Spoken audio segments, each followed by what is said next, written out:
कविता पाटील रेसिपीजमध्ये आपल्या सर्वांचं अगदी मनापासून स्वागत आहे। आजच्या व्हिडिओमध्ये अतिशय महत्त्वाच्या किचन टिप्स पाहणार आहोत। टिप क्रमांक 1, चिंचेची चटणी बनवताना नेहमी त्यामध्ये थोडे मनुके किंवा सुंठ पावडर घाला। यामुळे चटणी गोड, थोडीशी आंबट आणि स्वादिष्ट होईल।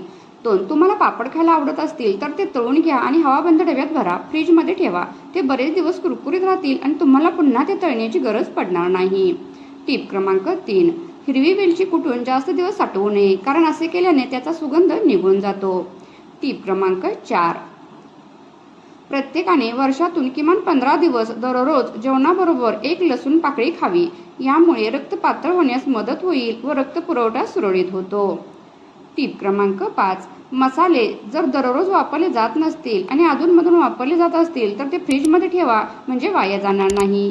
6, बेसनचे लाडू खाल्ल्याने तुम्हाला पोट जड आणि गॅस भरल्यासारखं वाटत असेल तर बेसन भाजून लाडू बनवण्यापूर्वी 1 चमचा हळद तुपात भाजून घ्या, नंतर बेसनात घालून भाजा। असे केल्याने पोटात गॅस होणार नाही। टिप क्रमांक 7, मुलांना सकाळी चहाच्या ऐवजी जर दुधात हळद टाकून म्हणजे हळदीचं दूध आठवड्यातून 2 वेळेस सकाळी घेतलं तर मुलांची रोगप्रतिकारक शक्ती वाढेल, जेवणाची भूक वाढेल। हळद आणि दुधामुळे मुले आजारी पडत नाहीत।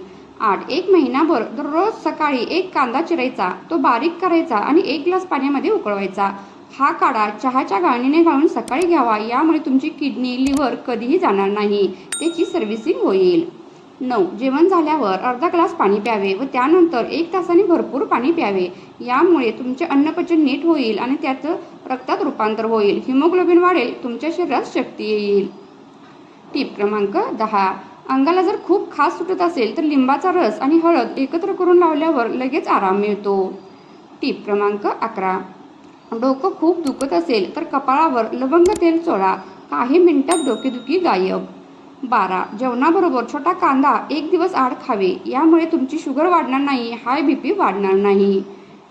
टिप क्रमांक 13, केस भरपूर गळत असतील तर आंबाडीच्या पानांचा रस केसांना लावा, लगेच फरक दिसेल। टिप क्रमांक 14, सर्दी झाली असेल तर कांद्याचा रस आणि मध मिक्स करून घ्या, लगेच सर्दी गायब। 15, थंडीमध्ये पाय फाटतायत का? मग गरम पाण्यात मीठ टाकून पाय बुडवा आणि तूप लावा, पाय मऊसर होतील। कमेंट करून कळवा तुम्हाला आजचा व्हिडिओ कसा वाटला।